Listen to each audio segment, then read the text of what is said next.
Hi everyone and welcome back to our YouTube videos. We are Rugby for Days, two guys talking about rugby, and in today's video we're going to discuss Ireland versus Japan, which is going to be a great game. We're very excited to watch it, to preview and to see what's going on with both teams and what's going to happen. So in today's video we're going to discuss it a bit. Daniel, what do you think? Do you think it's going to be a close game? What's on your mind? So in the sense of being close game, not going to be less than 10 points. Okay. Right at the bat, I think that Japan doesn't have the quality to sink Ireland. They're a good team, quality team, not the capability to beat Ireland yet. Okay. I think they're getting there as a nation.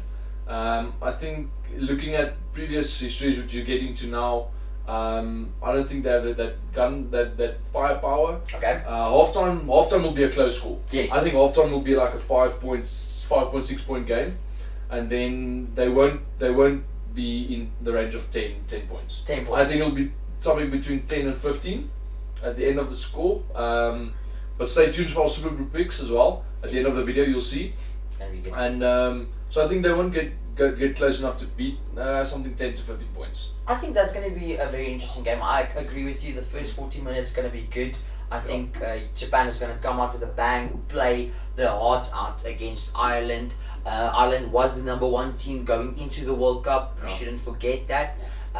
And we will see what's going to happen there. So just quick stats here. The last time the last 5 meetings these two teams had, Ireland of course beating Japan with massive scores actually, and they have never beaten Ireland at any stage in the last 20 years. The first game was the 1991 World Cup, and the last time they met was in 2017. So just a couple of stats I want to share. Well, just share with you guys. In 2000, Ireland played Japan in their Tour de France and Tour of Ireland, and Ireland beat Japan 78-9, which was the biggest score difference of these two teams in the last 5 meetings. The last time they played was in June of 2017, and Japan managed to get 13 points and Ireland 35. So the points difference was closer, about 17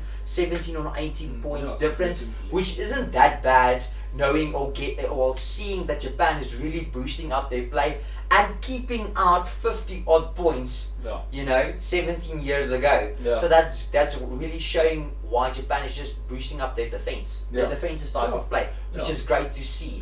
So I think that would be very, very interesting to witness. Yeah, and I think something important to note as well is that, in this World Cup, very important thing is to look at is when you play your games. Yes. So obviously Japan played the opening game against Russia. Yes. The humidity had the influence there, but not as big as the rest time that they play again on a Saturday.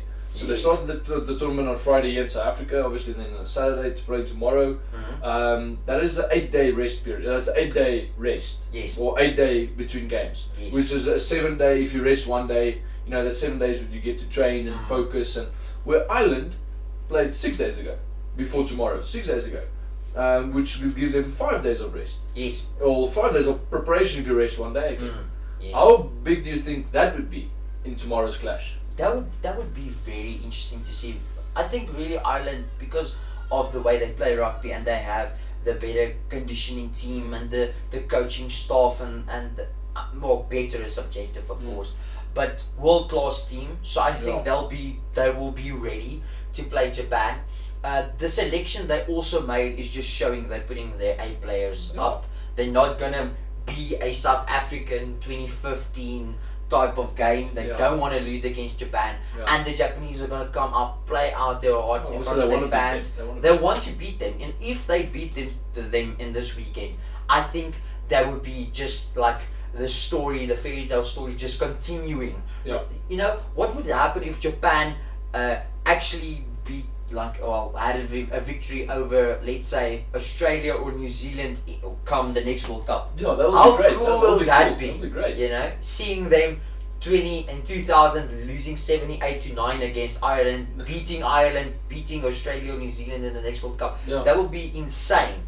That being said, do you think they have a chance? Just remember to comment below. Japan and Ireland. Do you think Japan has a chance to beat Ireland? Yes, that would be very interesting. Quick player focus.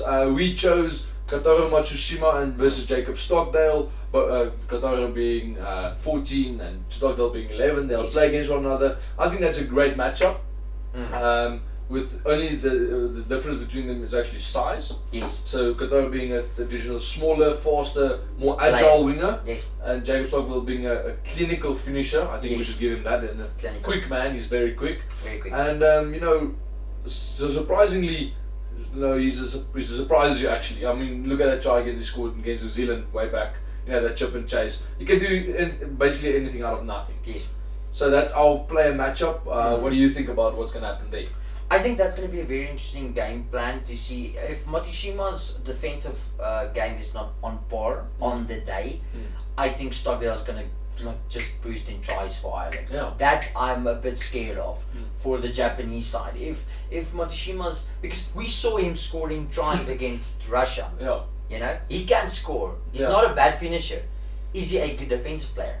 That's actually a good question. That's a good approach to look at, because he did the one aspect, and we know he scored a hat-trick. Yes.